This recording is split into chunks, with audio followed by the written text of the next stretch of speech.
Aloha, y'all. It is Saturday, Saturn's day, named after Saturn, Kronos, and esoterically also ruled by Saturn. It's November 15th, halfway through November already. The sun is at 23 degrees Scorpio. The moon has entered Libra 2 degrees. I'll reference the astrology as we go. There's still a grand water trine.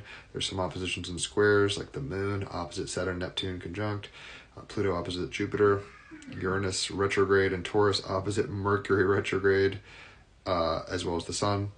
But we'll talk about that as we go. So the cards I've pulled for this Saturn's day are the World card, the Omega, the final stage of the hero's journey in the major arcana. The clarifier is the King of Wands, Anubis there, and then the wild card comes from Dante's Inferno. It's a shadow deck for me on Saturn's day. It's a little heavier, so it's shadow time, and it's Mystifying Architect, which is, what we feel about Egypt. I think we're like, what magic made this? Or we are the architect playing the avatar in Ready Player One kind of stuff. So we'll get into the synchronicities and all the magic now. If you don't know, I've written music for all the major arcana cards. I actually wrote them all pretty much one day at a time over the course of a month. So they're pretty cool. This is the final card. I called it Holofractal Epiphany, because it's like this as above, so below. I am the dreamer dreaming the dream in the dream stuffs.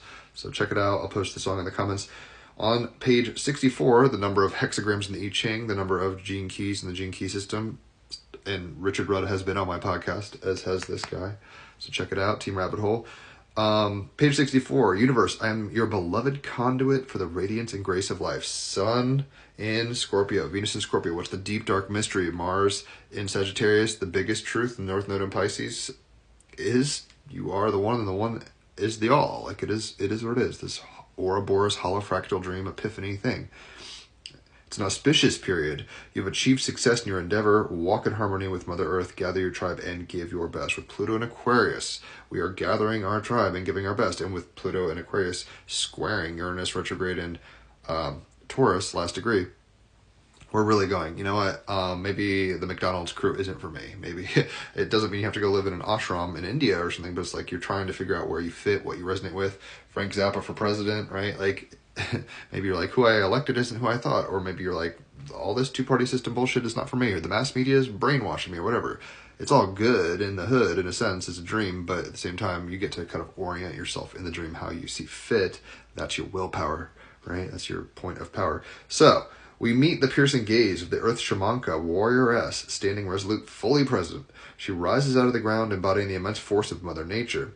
A wise ancient being, the magic of alchemy and sacred earth mystery, Venus in Scorpio, Sun in Scorpio, are woven into her crafted armor, worn with powerful elegance. Moon in Libra, right? Look at her arms. She's like a scale, the Hall of Mot, right? The feather against the heart against the feather of truth at the end of life in the Egyptian mythology. The Egyptian mythology, right? We'll get to there. The twisted branches reaching into the space represent the ancient bristlecone pine, the oldest non-clonal organism on the planet. Recent research in forestry suggests that the biggest and therefore oldest of the trees, known as mother trees, have vast mycorrhizal networks of fungi below ground that support young trees or seedlings, preferentially ferrying them the nutrients they need to grow. Pluto in Aquarius, Jupiter in Cancer, retrograde, Venus and Sun in Scorpio. There's this deep mystery of the mechanics of reality. It's beautiful. It works. It's in balance. Moon in Libra. Mother Nature always decides and stands as the shamanka, unapologetic, displaying her defenses. Although considerably advanced in years, she remains vital and potent, provocatively sensual and fecund.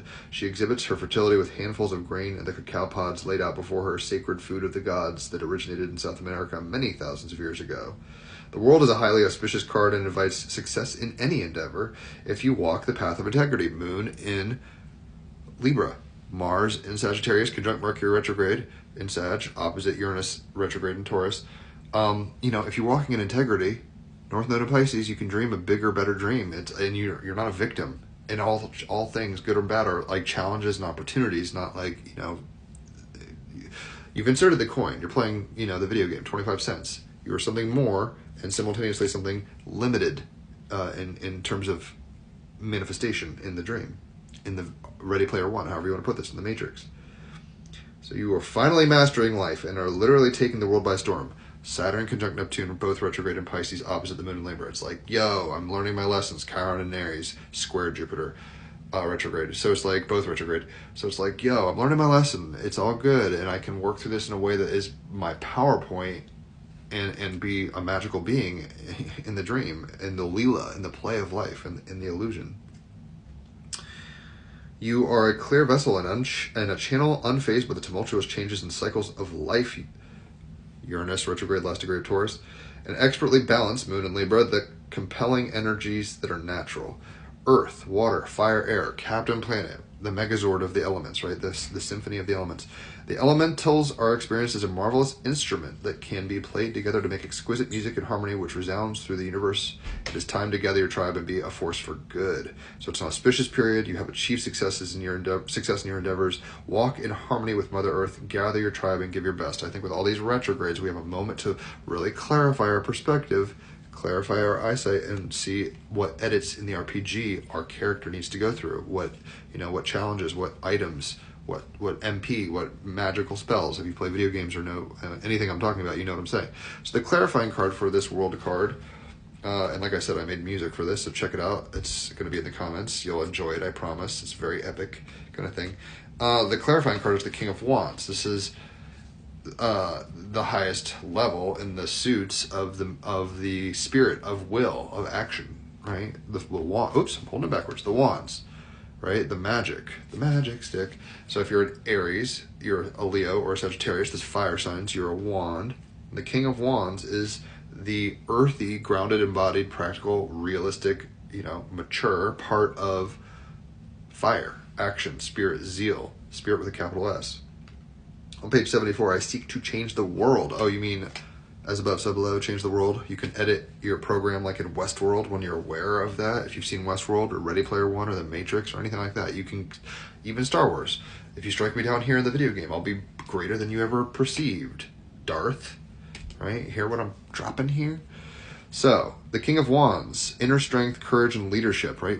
Mars and Sagittarius conjunct Mercury retrograde in Sag, opposite Uranus, last degree, and Taurus retrograde. It's like we're redoing our thinking. We're galvanizing. We're becoming more powerful, more balanced. Moon in Libra, Pluto in Aquarius. Stand up for yourself and others. Be direct in your purpose and apply self-discipline. Saturn is conjunct Neptune, and they're opposite, both retrograde in Pisces, opposite the Moon in Libra. So it's like, where am I out of balance? Where am I forgetting? Where am I needing to walk in a more integrous way? Walk like an Egyptian, right? So the last card we're getting is from the Dante's Inferno deck. It's the Shadow deck. And we've got Mystifying Artifact, just like the pyramids in Egypt, just like you in the dream. You wake up and you're like, who am I? What am I doing here? I've got to remember it. I've fallen into the Maya. This is on page 42, the Hall of Mott, the 42 Laws of Mott. On number 32, Mystifying Architect. Ere we pass further, I would have thee know that at the fact thou mayest be less dismayed. Like, cheer up. These are not towers but giants, Canto 31. So it's like the things that look scary aren't exactly what you think. The journey, the lowest layer of hell is a frozen wasteland ringed about with giants. One cries out in gibberish, and Virgil identifies him as Nimrod, the builder of the Tower of Babel. Mercury retrograde. We're kind of speaking in tongues and past each other. Divination, for the extreme hubris of attempting to create a tower reaching up to the heavens, its builders were cursed to speak in many different tongues, unable to comprehend one another. All these retrogrades, all these squares and oppositions. This card therefore suggests that there is an element of confusion or misjudgment at hand. What may feel like a tension or conflict is an opportunity for deeper understanding and more open communication. Trade your assumptions and accusations for questions and clarity, which can be achieved. In that same vein, be ready to step back, clear your thoughts, and explain your own position. With transparency, creation can begin. So I think the idea is, it's all good in the hood, it's happening. Can we step into the magic powerfully and know that we are more than we ever dreamed without deluding ourselves, right? So if you've enjoyed this, leave a tip, holler for a reading. It's $50 for an hour of cards, $150 for 3 hours of astrology, half off on either or both of those if it's your birthday. If you refer somebody to me for cards, you get refer somebody to me, you get half off on cards. Great deals there. And obviously check out the music I have made. You'll probably dig it. On that note, enjoy your Saturn's day, and I'll catch you on the flip side. Adios.